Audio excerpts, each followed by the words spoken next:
figure I could also show a little short video of my daphnia tank. So this is a 2.5 gallon, and I was mentioning earlier in the video I made today that I'd never put a fish in anything that was smaller than 5. And this tank's kind of like my point of that. So I leave this alone and kind of just let this do it at once. You can see the algae bloom, which if you're not familiar with the nitrogen cycle, the first step of it is basically when any food waste or waste from your little critters turns into nitrates, and once they get stuck in the water for long enough. And nitrates tends to be what contributes to your algae growth and your plant growth and stuff like that. If you don't have a lot of nitrates in your water, you're going to find that you need to fertilize your water quite a bit. Now this algae growth tells me that I have high nitrates, but it also tells me my nitrites probably aren't too bad either. Now I have tested this tank and I do know my nitrites are not bad in here, thankfully.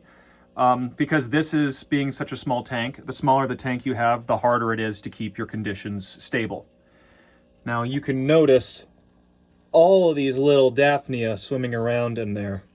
Now I have these guys growing, it was along with this little nearite snail in here, he's there to help me with the algae.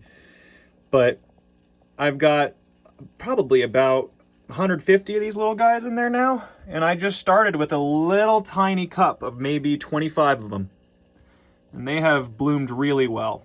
So you'll notice, the water temperature is roughly around 70 degrees. I do not have a heater in here. I just have a sponge filter and that light. Now this is in my basement too, because this actually keeps it nice and cool around that 70 degrees. So your creatures like daphnia do not like hot water. They will not survive in a very hot climate. I think that's a shrimp molt. Yes, that is my molt. I do have some shrimp in here too. In fact, you'll even see one right there in that floater. They like to dig up in those floaters, which are looking gorgeous right now. Some of my longest floaters, because I've been leaving this alone. It's just, I love the way this tank looks. Even that algae growth, I am not cleaning that algae growth, because even that, the way that you can see it's growing with like the particles of light. Even this little tank is stunning to me. I took a little clipping of that background plant that I have in my 20 gallon. It actually came off. I basically was hanging on by a thread because it wasn't looking too healthy, but it had some roots on it still. You can see them coming out of the soil actually. So I thought, all right, well, I'll trim it and I'll put it into my 2.5. That's exactly what I did.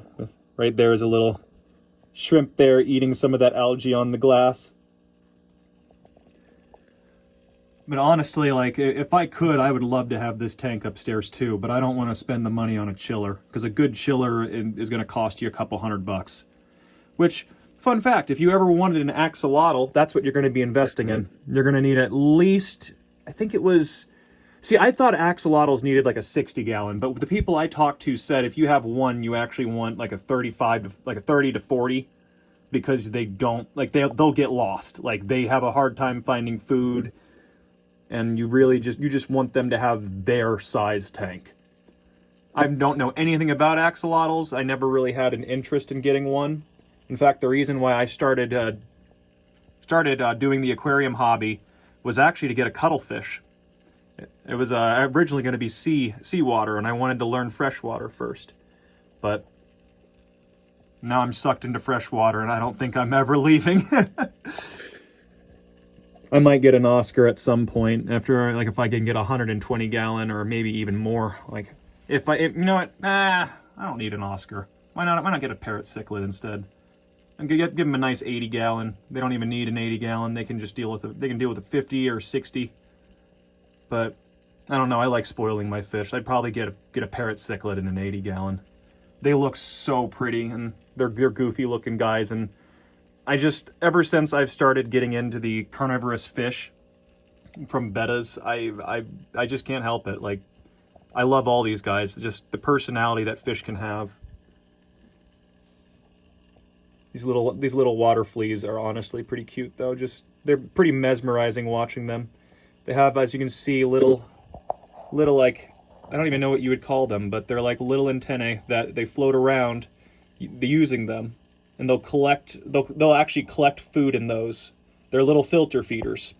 So believe it or not, if you want a filter feeder and you have a small tank, daphnia would not be a bad idea if you have carnivorous fish. They will eat them, so don't get too many and put them all in at once.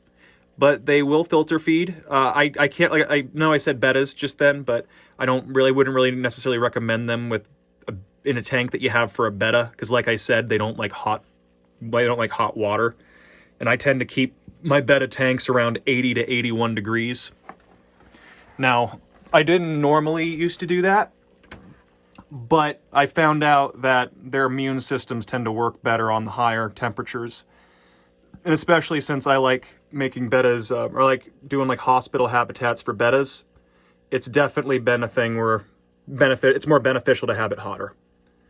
So, but once these guys get a little bit bigger, so the smaller guys get a little bit bigger, I'll start pulling the larger guys out, and I'll be able to start feeding my bettas live daphnia. That'll give them something exciting to chase after, because these are something that they actually, I don't think they'll find daphnia in the wild, but they might in some climates. But yeah, this is honestly, the aquarium hobby is such a rewarding hobby. But I will say, if you aren't ready for it, you will be in debt. Either that, or you'll have no more house space. But yeah, hope you all have a nice day.